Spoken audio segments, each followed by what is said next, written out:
내 인생의 영화? 뭐 이런 제목인 것 같은데요. 뭐 등등 해서 뭐 영화 쪽 현황이나 뭐 이런 것들을 여러분들과 함께 얘기 좀 해보고 공유해 보려고 합니다. 저는 영화 전공을 안 했고요. 저는 사실 역사 전공을 했습니다. 그래서 제가 시험을 보면 중학교 때 고등학교 때 시험을 보잖아요. 그러면 다른 건 다 못 봤는데 국사하고 세계사 시험은 50문제 중에서 49개를 맞춰서 저희 국사 선생님이 항상 저를 일으켜 세우시고 얘만 같아라. 이렇게 해서 제가 역사학과를 갔습니다.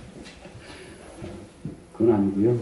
어쨌든 역사를 좋아해서 갔고 역설적으로 생각하면 제가 영화를 전공하지 않은 게 영화를 이후에 공부하거나 영화를 좀 알아가는 데 도움이 됐었던 것이 아닌가 하는 생각도 합니다. 여러분들 좋아하시는 박찬욱 감독도 저강대 철학과 나왔고요. 봉준호 감독도 전공은 영화가 아니죠. 그래서 대부분 인문과학이나 사회과학을 전공한 그런 사람들이 영화 감독을 하고 있거나 또는 제작자를 하고 있거나 영화 쪽에서 활발하게 활동을 하고 있는 것을 잘 아실 수 있을 겁니다. 저의 그 첫 번째 영화는 제가 제 인생의 영화에서 꼽는 그 영화 중에서 사실은 영화이자 소설인데 저는 해밍웨이가 제 인생에 영향을 굉장히 많이 미쳤어요. 돌아가신 저희 아버님이 제가 어렸을 때 저랑 아버님이랑 나이 차이가 이제 40년이 좀 넘게 나고요. 늦게 보신 거죠, 옛날에. 그러니까 제가 좀 약했어요. 그리고 보통 임신을 해서 이제 10개월 만에 이제 아이가 탄생하는데 저는 좀 일찍 나왔어요. 제 생일이 참고로 말씀드리면 뭐 기억하지 않으셔도 되는데 기억해 주시면 더 좋고요. 네. 제 생일이 1월 1일입니다. 저희 어머니가 이제 떡국을 끓이시려고 주방에 들어가셨다가 갑자기 산기를 느끼셔갖고 제가 보통 이제 3월 정도에 예정이 있는데 빨리 나온 거죠. 그래서 저는 어렸을 때 사람들이 생일날은 떡국을 먹는 줄 알았어요. 그래서 친구들이 보니까 다 미역국을 먹고 있다고 그래서 어머니한테 물어봤죠. 나는 왜 미역국을 안 먹고 떡국을 먹느냐 했더니 어머니께서 굉장히 미안한 표정으로, 왜냐면 그때는 저희 형제가, 누나나 형이 다 고등학교나 대학교 때 입시가 있었어요. 고등학교도 시험 쳐서 들어가던 그런 시절이어서 어머니 생각에 초하루에 미역국을 먹으면 형하고 누나가 다 시험에서 떨어진다, 미끄러진다고 해갖고 이제 계속 시험이 있으니까 고등학교 들어가는 시험이 있고 그 다음에 또 형이 또 시험 쳐야 되고 그 다음에 뭐 누나가 또 대학 시험 치고 이러니까요. 어렸을 때 계속 미역국을 먹으면 떨어지니까 초하루에는 떡국만 먹은 거죠. 근데 이제 어머니가 미안하셨는지 제가 나중에 조금 크니까 떡에다가 미역을 좀 넣으셔서 떡미역국을 이제 그것도 저만 먹이시는 쪽으로 했다가 이제 아예 성인이 되니까 정말 미안하셨는지 미역국을 아주 조금 끓여가지고 저는 제가 이렇게 어렸을 때 좀 일찍 태어나고 좀 몸이 아파서 결석이 잦았어요. 집에 있는 시간이 많았어요. 어머니도 일을 하셨고 아버님도 일을 하셨는데 제가 초등학교 그 당시 국민학교 불렸는데 결석 일수를 보니까 뭐 한 180일 정도 되더라고요. 1년에 한 3, 4일, 30일, 40일은 학교를 안 갔었고 툭하면 안 오는 거죠. 집에 있으니까 아버님이 심심할 거 아니에요, 막내가. 그러니까 이제 처음에 만화 이런 걸 가지고 있었다가 만화 금방 보니까 그러니까 이제 뭐 어린이 잡지, 그 당시에는 어린이 잡지도 많지 않았고요. 그래서 아이들이 볼 수 있는 뭐 명작, 문고 이런 거 갖다 주시고 이랬었죠. 그때 제가 비교적 일찍 잡은 책이 지금도 아버님 유품으로 남아있는 해밍웨이 전집이었어요. 여러분들 해밍웨이 좋아하시잖아요. 무교절일까요? 또 뭐 있죠? 누굴 위하여 정원이나. 또 제가 제일 좋아하는 소설은 혹시 강 건너 숲속으로 이런 소설 읽으셨나요? 태양은 또다시 떠오른다. 그렇죠? 킬리만자로의 표범? 그건 조용필이고, 그렇죠? 킬리만자로의 눈. 그래서 해밍웨이가 굉장히 책을 많이 썼고요. 그 책을 어렸을 때부터 봤어요. 그러니까 제가 두 가지의 영향을 받았어요. 그렇다고 해밍웨이 책을 정말 초등학교 때 보겠습니까? 그렇진 않았겠죠. 중학교 때 봤어요. 두 가지 영향을 받았는데, 글쓰기에 영향을 받았어요. 해밍웨이 글이 짧죠. 왜냐? 해밍웨이가 기자 출신이거든요. 작가지만 종군했잖아요. 이탈리아 내전, 유럽 내전, 그러니까 스페인 내전 이런 데서 다 종군을 했었죠. 그때는 이른바 지식인들이 지금 막 시리아 내전 있고 이러면 예전에 그 해밍웨이 시절의 지식인들은 참전을 하는 거예요. 내가 인류를 돕겠다. 이런 거죠. 앙드레 말로도 갔었고요. 샹딱쥐베리도 갔었고 해밍웨이도 갔었고 이렇죠. 어쨌든 해밍웨이는 자기의 기량을 발휘해서 거기서 기사를 썼겠죠. 그래서 그 글이 해밍웨이 글이 굉장히 건조하고 문체가 짧아요. 그리고 사실은 곰곰이 들여다보면 접속사가 그렇게 많지 않아요. 그러나 그리고 그리하여 그럼에도 불구하고 이런 게 거의 없죠. 왜냐하면 건조체, 기사체는 그런 게 거의 없죠. 사실 기사를 쓸 때 저희가 기자 선배들이 저를 가리킬 때 그런 말을 쓰면 항상 제가 맞았어요. 왜냐하면 글을 써보고 네가 읽어봐라. 그러면 사실 우리가 구어체에서 그리고 그러나 그렇기 때문에 이런 말 잘 안 써요. 그냥 사실 문장과 문장이 말로서 이어지죠. 사실 문어도 그렇게 쓰는 것이 바람직하고 훨씬 더 리드미컬하고 속도감이 있다라고 가르쳤었고요.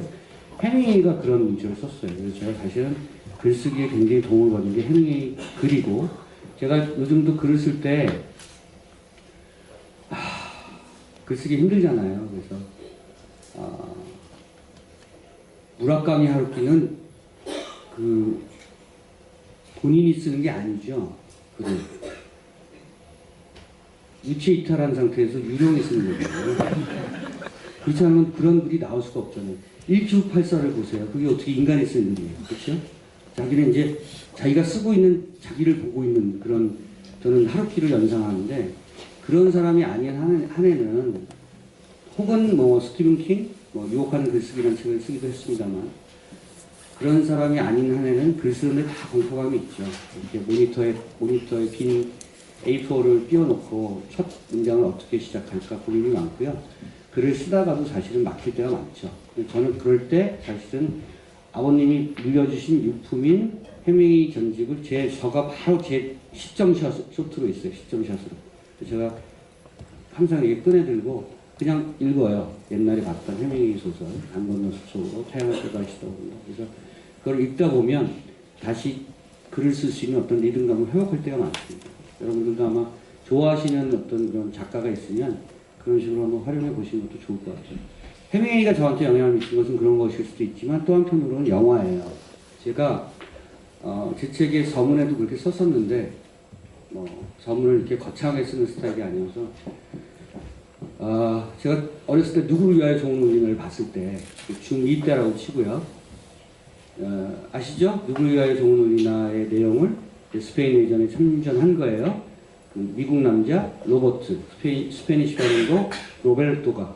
그래서 이제 공화국과 싸우는 게릴라 반군의 본고지 같은 데 갔는데 거기서 마리아라는 여자를 만나는 거죠. 이 마리아는 그러니까 특별한 과거를 가지고 있어요. 공화국 군인들에게 유린을 당했고 머리를 빡빡 깎이고 사실은 거의 죽다 살아난 그런 상처가 많은 거죠. 만나자마자 로베르토는 이 마리아하고 연정이 생기고 사랑에 빠져요. 그게 어떻게 가능할까 이렇게 생각하지만 너무 소설적인 거 아니야? 만나자마자 그러니까. 근데 사실은 그 비현실이 현실성이 있죠. 왜냐하면 언제 죽을지 모르잖아요. 그렇죠?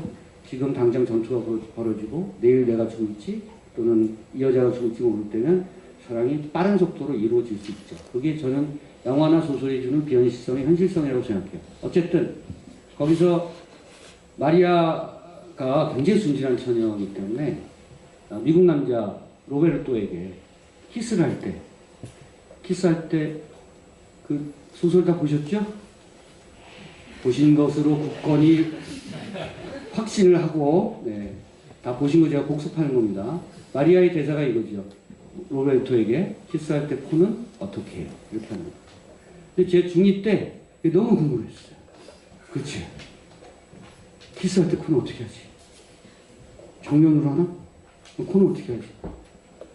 나중에 제가 확인해 본 바에 따르면 전혀 문제가 안 됩니다만, 중2 때, 제가 아직 성정이 발달하기 전에는 그게 그렇게, 궁금하고 호기심이 일었었어요.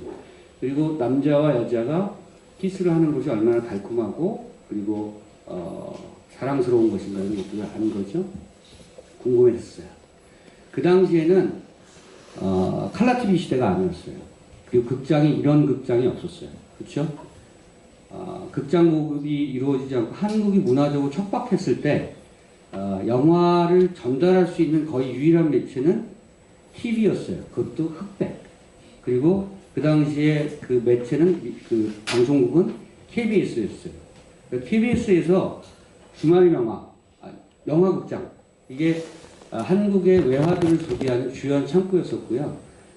그 외화를 소개할 때, 명화극장을 소개할 때, 그때 당시에 영화평론가분이 정영일 선생이셨어요. 지금 정성일 씨 말고요. 네.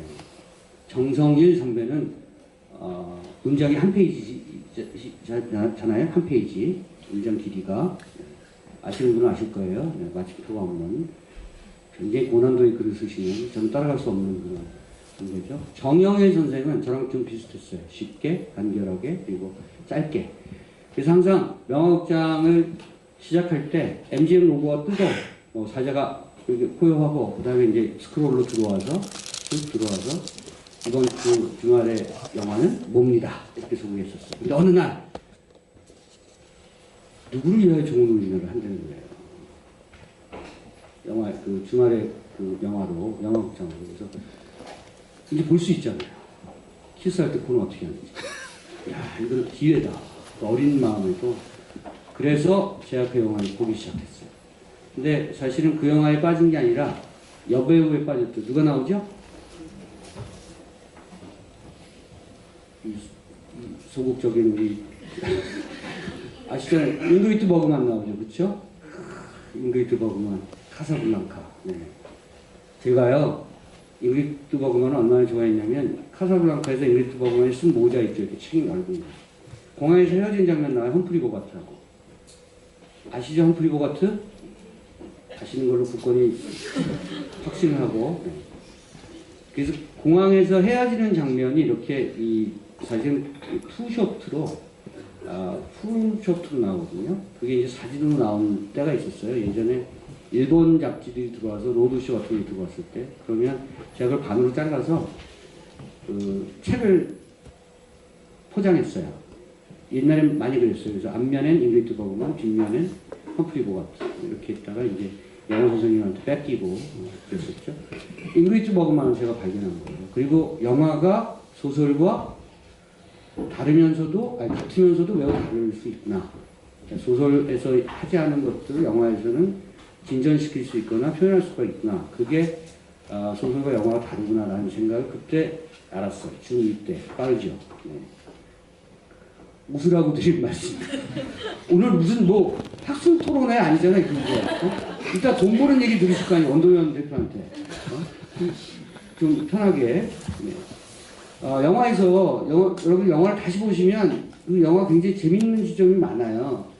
남자 주인공은 배우가 게리 쿠퍼죠. 게리 쿠퍼가 하이눈이라는 영화로 유명하잖아요. 아시는 걸로 굳건히 확신하고 진행하겠습니다. 그래서 게리 쿠퍼가 키가 커요. 그리고 그 당시에 아마 잉그리트 버그만이 25, 6살 그리고 게리 쿠퍼가 42살 이렇게 차이가 났었죠.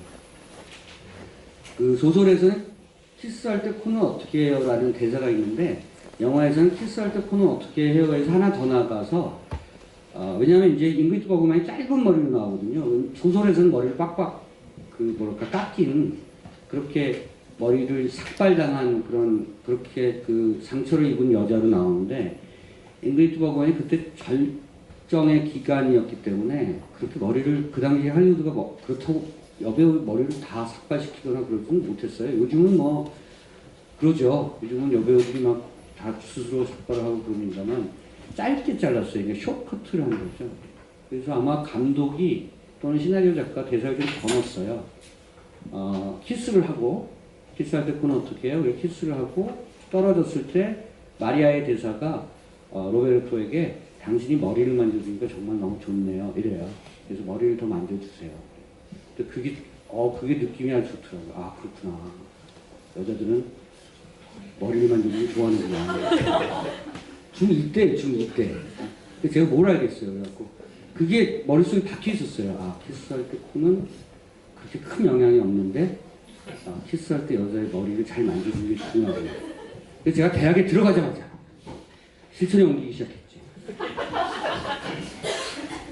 제 연애에 실패했어요. 너는 왜 자꾸 머리를 만지니? 그래서 아니 제가 이 설명 길잖아요. 뭐 안기기 해밍에 따르면 뭐 소설이 이렇게 영화로 됐을 때 이 얘기가 기니까 뭐 아니 그냥 뭐 좋아할 것 같았어. 뭐 이렇게 얘기하면 이제 변태치는 거거든요. 어쨌든 그 소설과 그 영화가 저한테 한자로 얘기하면 개안시킨 거나 마찬가지겠죠. 뭔가 열리게 했어요. 영화가 참 뭐랄까 그게 오래된 영화임에도 불구하고 시공간을 뛰어넘어서 이런 표현도 그때는 하지 않았겠습니다만 멀리 있었던 영화, 오래된 영화가 아직도 사람들을 움직이게 하고 감동을 주는구나. 저 영화 참 감동스럽다. 뭐 마지막 장면 같은 경우에 로베르토가 마리아를 피하게 하고 스스로 목숨을 던지는 그런 거잖아요. 그 공화국하고 싸우면서 그런 순애보적인 어떤 멜로와 그리고 어떤 대의 이런 것들이 영화 속에 담겨 있구나 이런 것들을 깨달았죠. 영화는 인생은 사실은 꼬리에 꼬리를 물죠. 뭘 하나 알게 되면 더 알고 싶게 되거나 더 알게 돼서 또 다른 것을 확장시키게 되죠. 그러니까 사실은 별다른 게 없어요. 그러니까 해밍웨이의 누굴 위하여 좋은 우리나 때문에 영화 게리 쿠퍼와 잉그리드 버그만 주연의 그 누굴 위하여 좋은 우리나를 봤고 그걸 보고 나서 잉그리드 버그만이 너무 좋아서 버그만이 나온 영화를 다 봤어요. 근데 아까 말씀드린 카사블랑카, 가스등, 오명, 그렇죠? 그리고 제가 그 제일 좋아하는 영화 중에 하나가 영어 제목은 스펠바운드, 히치콕이 만든 스펠바운드인데 그레고리 팩과 잉그리드 버그만이 나왔던 한국 제목은 백색의 공포였어요. 그래서 그 백색의 공포를 보면서 영화는 상당히 프로이드적이었는데요. 프로이드 잘 몰랐죠, 어렸을 때. 그런데 사람의 마음속에는 그 심연에는 굉장히 많은 것들이 담겨져 있구나. 굉장히 많은 선악이 교차하는구나. 이런 것들이 정교한 논리는 아닐지언정 그것을 뭐랄까 이렇게 느끼게 있죠. 그런 것들이 중요한 것 같아요. 어떤 사람들은 인문과학과 사회과학의 정교한 이론 틀 하에서 많은 예술과 영화와 이런 것들 접근하시는 분들도 있는데 아예 애초부터 컨텍스트하게 접근하거나 아까 말씀드린 정성일 선배님처럼 텍스트를 정교하게 분석하는 그런 분들도 있습니다만 영화는 사실은 시작은 굉장히 큰 감흥으로 가겠죠. 그리고 그 감흥이 인문적인 것이든 사회과학적인 것이든 그것을 열겠죠.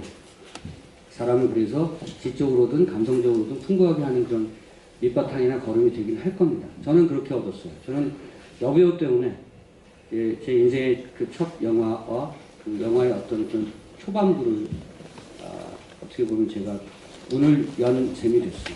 잉그리드 버그만 영화를 보기 때문에 말씀드린 백색의 공포를 보다 보니까 알프레드 히치콕이 대단한 감독인 것 같아서 사이코를 보고 등등 이렇게 보는 거죠.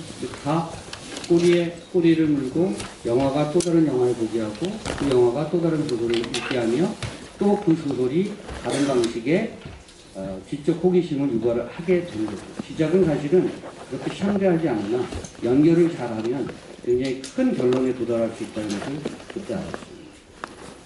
공부를 제가 정교하게 한 사람도 아니고 학문을 심도 깊게 연구한 사람도 아닙니다만 영화 한 편이 여러 가지를 알게 하는데 큰 도움이 됩니다. 이런 거예요.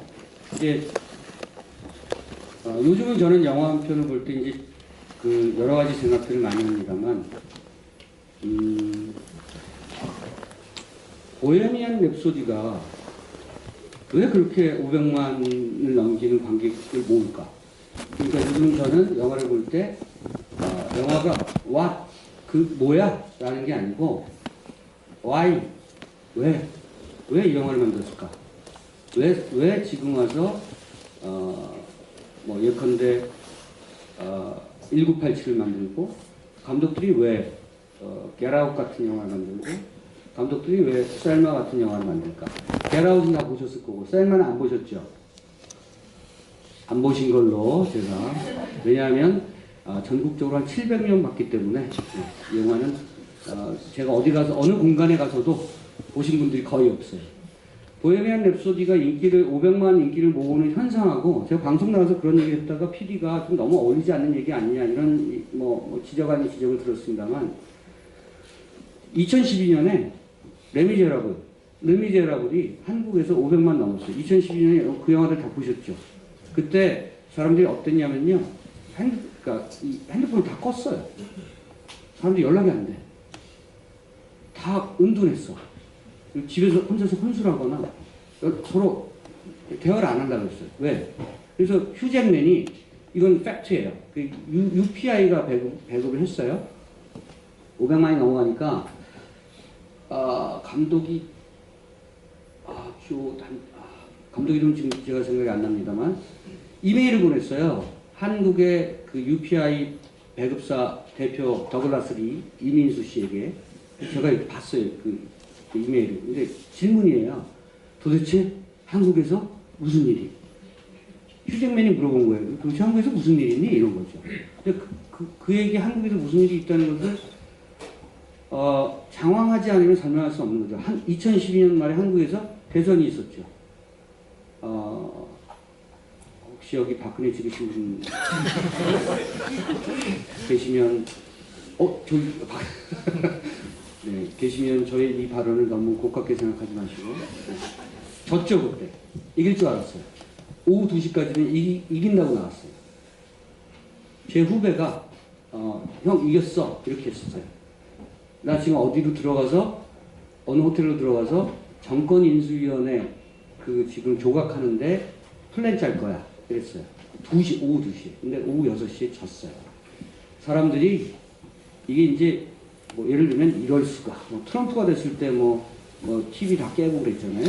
미국 시민들이 미국 국민들이 그러지도 못했어요. 너무나 뭐랄까 이렇게 어마어마한 충격을 받은 거예요. 상실감과 좌절감과 우리 끝났어. 어떻게 해야지? 미국 이민 갈까? 미국으로 왜 가? 그렇죠? 제가 좋아하는 쿠바 이런 데 가고요. 네. 쿠바 드라마 나온다면요. 어쨌든 그 상실감이 레미제라블의 마지막 장면 바리케이드에서의 코러스 이게 엄청난 싱크로율을 불러일으킨 거예요. 사람들에게 1789년에 프랑스 혁명이 시작돼서 1848년까지 그 긴 세월 동안